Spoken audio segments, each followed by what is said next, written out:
যদি মর্নিং হিজামা করে খুবই উত্তম। আর বিকাল দিকে আসলে যেন খেয়াল রাখে খাবারের মেন খাবারের যেন 3 ঘন্টা অতিক্রান্ত হয়, যে কোথাও কেটে রক্তক্ষরণ বন্ধ হয়। সেক্ষেত্রে অবশ্যই যিনি ফিজিশিয়ান এবং যিনি রোগী উভয় যেন ভালো হবে যে বিটি অর্থাৎ ব্লিডিং টাইম এবং ক্লটিং টাইমটা করে নেওয়া। যারা আমরা বিবাহিত রয়েছি তারা অবশ্যই হিজামার দিন এবং আগের এবং পরের 2-3 দিন আমরা দৈহিক মিলন থেকে বিরত থাকি। হিজামা করার সময় কেউ বমি করে দিতে পারে, ভমিটিং হতে পারে, কেউ সিনকোপ মানে অর্থাৎ কেউ জ্ঞান হারাতে পারে।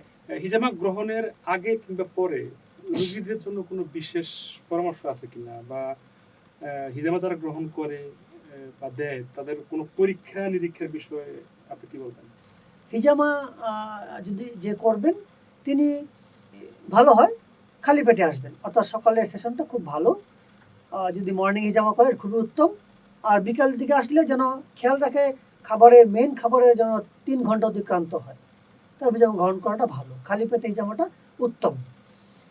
এরপর আপনি দেখেন যে এখন যদি অনেক অ্যাডাল্টরা শুনবে, আবার ছোটরাও শুনবে, যারা একটু আমরা বিবাহিত যুবক রয়েছি বা যারা আমরা বিবাহিত রয়েছি, তারা অবশ্যই হিজামার দিন এবং আগের এবং পরের 2-3 দিন আমরা ইন্টারকোর্স অর্থাৎ দৈহিক মিলন থেকে বিরত থাকবে।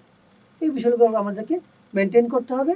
আর হিজামার পরে আমরা অবশ্যই কোনো ভারী কাজ করব না, বিশ্রাম নেওয়ার চেষ্টা করব এবং আমরা লিকুইড গ্রহণ করব, অর্থাৎ বিভিন্ন ফলের জুস হতে পারে, ডাবের পানি হতে পারে, মধু মিশ্রিত পানি হতে পারে, যেন আমার যেহেতু শরীর থেকে ফ্লুইড লস হয়েছে দ্রুত এটা রিকাভার হয়, এটা আমরা একটু গ্রহণ করার চেষ্টা করব।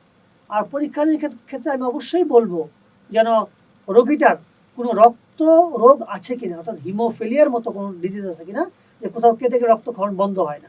সেক্ষেত্রে অবশ্যই যিনি ফিজিশিয়ান এবং যিনি রোগী উভয় যেন ভালো হবে যে বিটি অর্থাৎ ব্লিডিং টাইম এবং ক্লটিং টাইমটা করে নেওয়া।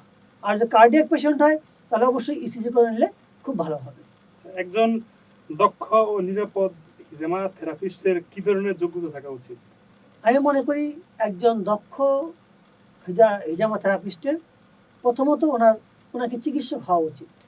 কারণ হলো তাহলে উনি মানব দেহ সম্পর্কে অর্থাৎ মানুষের দেহের অ্যানাটমি ফিজিওলজিকে ভালো মতো বুঝতে পারবেন। অতঃপর উনি যেই লোকটা হিজামা করবেন উনি হিজামার জন্য উপযুক্ত কিনা এটা বুঝতে হবে।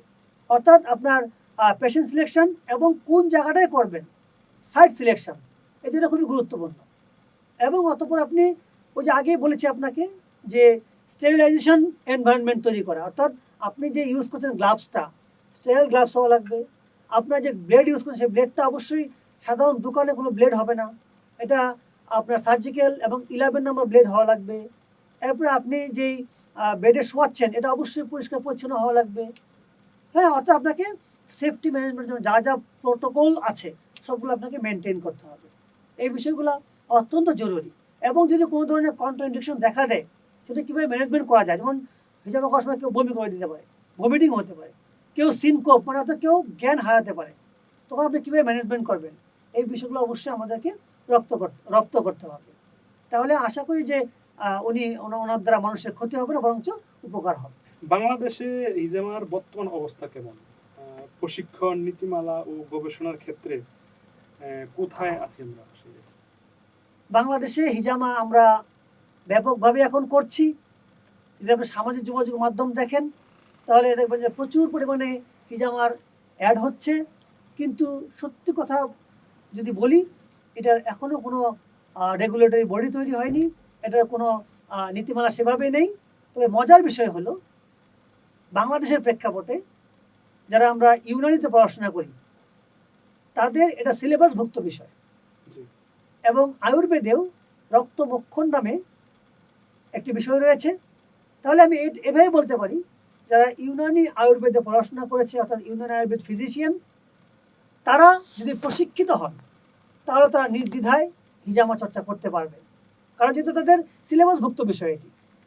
আর যদি অন্য প্যাথি যেমন হোমিওপ্যাথি রয়েছে, আপনার অ্যালোপ্যাথি রয়েছে, যদি ওনারা করেন তাহলে নিশ্চয়ই একটা অথরিটি বা একটা রেগুলেটরি বডি থাকা উচিত। আর সেক্ষেত্রে আমি মনে করি যে বাংলাদেশ ইউনানি আয়ুর্বেদিক যে বোর্ড রয়েছে এই বোর্ড একটি উদ্যোগ গ্রহণ করতে পারে। তারা একটা রেগুলেটরি টিম গঠন করে তারা এটাকে সরকারি পর্যায়ে সার্টিফিকেশন হয় এমন ব্যবস্থা গ্রহণ করতে পারেন, যাতে করে অন্যান্য প্যাথির ফিজিশিয়ানরাও এটাকে ট্রেনিং, ওনাদের মাধ্যমে ট্রেনিং নিয়ে যেন চর্চা করতে পারে, কারণ মানুষের তো উপকার হচ্ছে।